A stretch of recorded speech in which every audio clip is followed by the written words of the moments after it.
Dear student, B Com part first के ANF के second paper business statistics में आज हम नए चैप्टर सारणियन यानी टेबुलेशन के बारे में अध्ययन करेंगे। इससे पूर्व के वीडियो में हमने वर्गीकरण के बारे में पढ़ा था कि इस प्रकार जो है हम समंकों को उनकी विशेषता या गुण के आधार पर वर्गीकृत करते हैं। सारणियन के अंतर्गत इन वर्गीकृत समंकों को खानों यानी कॉलम व पंक्तियों यानी रोज में व्यवस्थित ढंग से प्रस्तुतिकरण करने की विधि है ताकि एक साधारण व्यक्ति भी उन्हें सरलता से समझ सके तथा उनका विश्लेषण कर सके। इससे स्पष्ट है कि सारणियन में हम जो डाटा एकत्रित करते हैं उसके बाद हम उनका वर्गीकरण करते हैं। वर्गीकरण करने के पश्चात समंकों को सरल, संक्षिप्त एवं बोधगम्य बनाने के लिए हम सारणियन का सहायता लेते हैं। इसकी परिभाषाओं के बारे में जानना भी ज़रूरी है। तो प्रोफेसर कॉर्नर के अनुसार सारणियन किसी विचाराधीन समस्या को स्पष्ट बनाने के लिए संख्यात्मक समंकों का नियमित तथा व्यवस्थित प्रदर्शन है। इसी प्रकार से ब्लेयर ने भी सारणियन के बारे में कुछ इस प्रकार से परिभाषित किया है कि उनके अनुसार सारणियन अपने विस्तृत अर्थ में समंकों की खानों एवं पंक्तियों में एक क्रमबद्ध व्यवस्था है। इस प्रकार स्पष्ट है कि सारणियन में समंकों को खानों एवं पंक्तियों में प्रदर्शित किया जाता है। सारणियन का अर्थ एवं परिभाषा जानने के पश्चात हम इसके उद्देश्यों को भी जानना ज़रूरी है। सारणियन के उद्देश्य कुछ इस प्रकार से हैं: जटिल तथ्यों को सरल बनाना, तुलनात्मक कार्य को सुगम बनाना, समानता और विषमता को बताना, कम स्थान में तथ्यों का प्रस्तुतिकरण, सांख्यिकीय विवेचन को सुगम बनाना। सारणियन का सबसे मुख्य उद्देश्य जो है वो जटिल एवं बिखरे हुए समंकों को सरल एवं संक्षिप्त बनाना है, जिससे कि जो भी इसका सांख्यिक कहें या शोधकर्ता कहें इनका आसानी से विश्लेषण कर सकें।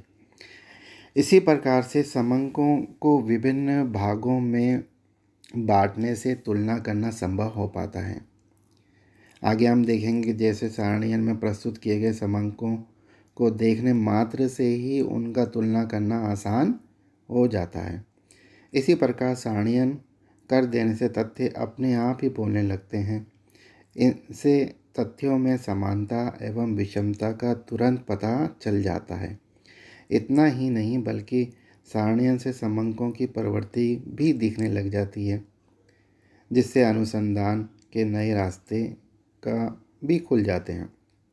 सारणियन में जटिल तथ्यों को सरल ही नहीं बनाया जाता, अपितु सारणियन के माध्यम से बहुत अधिक जो सामग्री या सूचनाएं कहना चाहिए जिनको एकत्रित की गई हैं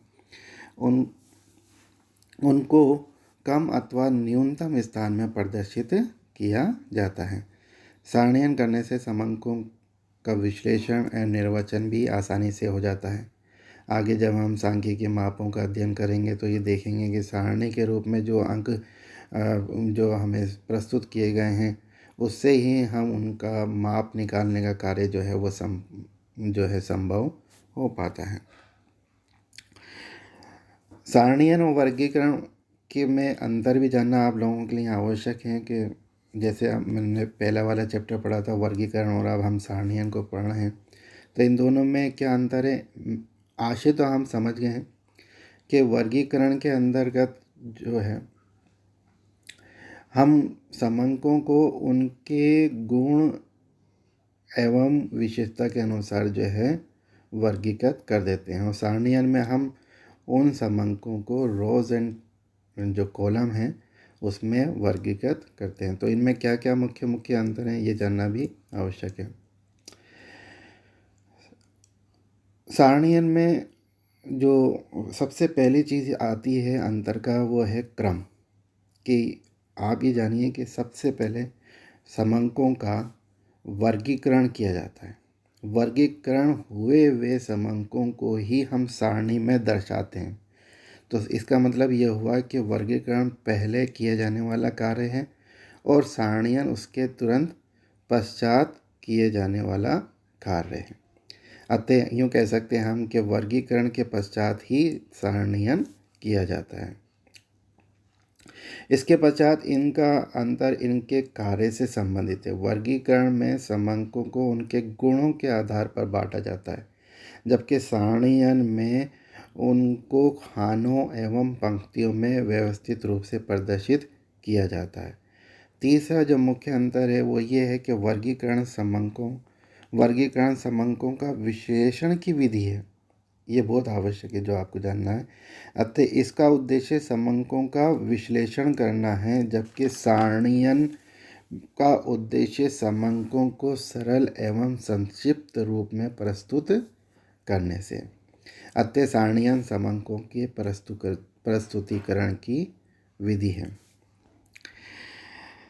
एक टेबल जब हम बनाते हैं तो उस टेबल में कई सारे भागों में हम उनको बांटते हैं। कौन कौन से भाग होते हैं मुख्य रूप से जो उसमें होते हैं? एक तो सारणी की संख्या होती है, शीर्षक होता है, उपशीर्षक एवं अनुशीर्षक होता है, मुख्य भाग होता है, रेखाएं एवं रिक्त स्थान होते हैं, टिप्पणियाँ, मदों को व्यवस्थित रूप से दर्शाया जाता है, समंकों का स्रोत वगैरह बताते हैं, माप की इकाई, औसत तथा योग।